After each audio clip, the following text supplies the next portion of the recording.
దినవృత్తాంతములు మొదటి గ్రంథము 15వ అధ్యాయము. దావీదు తన కొరకు దావీదుపురమందు ఇండ్లు కట్టించెను. దేవుని మందసమునకు ఒక స్థలమును సిద్ధపరచి దానిమీద గుడారమొకటి వేయించెను.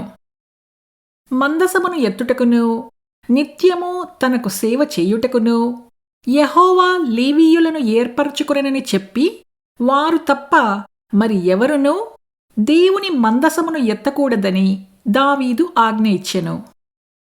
అంతట దావీదు తాను యెహోవా మందసమునకు సిద్ధపరచిన స్థలమునకు దాని తీసుకుని వచ్చుటకై ఇశ్రాయేలీయులనందరినీ యెరూషలేమునకు సమాజముగా కూర్చెను. అహరోను సంతతి వారిని, లేవీయులైన కహాతు సంతతి వారి అధిపతియగు ఊరియేలును, వాని బంధువులలో 120 మందిని, మెరారీయులలో అధిపతి అయిన అసాయాను, వాని బంధువులలో 220 మందిని, గెర్షోను సంతతి వారికి అధిపతియగు యావేలును, వాని బంధువులలో 130 మందిని, ఎలీషాపాను సంతతి వారికి అధిపతియగు షమాయాను, వాని బంధువులలో 200 మందిని, హెబ్రోను సంతతి వారికి అధిపతియగు ఎలీయేలును, వాని బంధువులలో 80 మందిని, ఉజ్జీయేలు సంతతి వారికి అధిపతియగు అమ్మీనదాబును, వాని బంధువులలో 112 దావీదు సమకూర్చెను.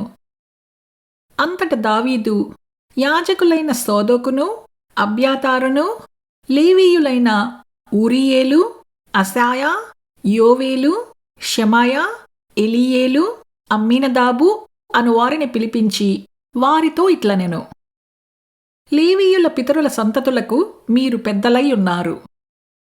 ఇంతకుముందు మీరు ఇశ్రాయేలీయుల దేవుడైన యెహోవా మందసమును మోయకయుండుట చేతను, మనము మన దేవుడైన యెహోవా యొద్ద విధిని బట్టి విచారణ చేయకుండుట చేతను ఆయన మనలో నాశనము కలుగచేసెను. కావున ఇప్పుడు మీరును మీవారును మిమ్మును మీరు ప్రతిష్ఠించుకొని నేను ఆ మందసమును సిద్ధపరచిన స్థలమునకు దాని తేవలెను. అప్పుడు యాజకులును లేవీయులును ఇశ్రాయేలీయుల దేవుడైన యెహోవా మందసమును తెచ్చుటకై తమ్మును తాము ప్రతిష్ఠించుకొనిరి. తరువాత లేవీయులు యెహోవా సెలవిచ్చిన మాటను బట్టి మోషే ఆజ్ఞాపించినట్టు దేవుని మందసమును దాని దండలతో తమ భుజముల మీదికి ఎత్తుకునిరి.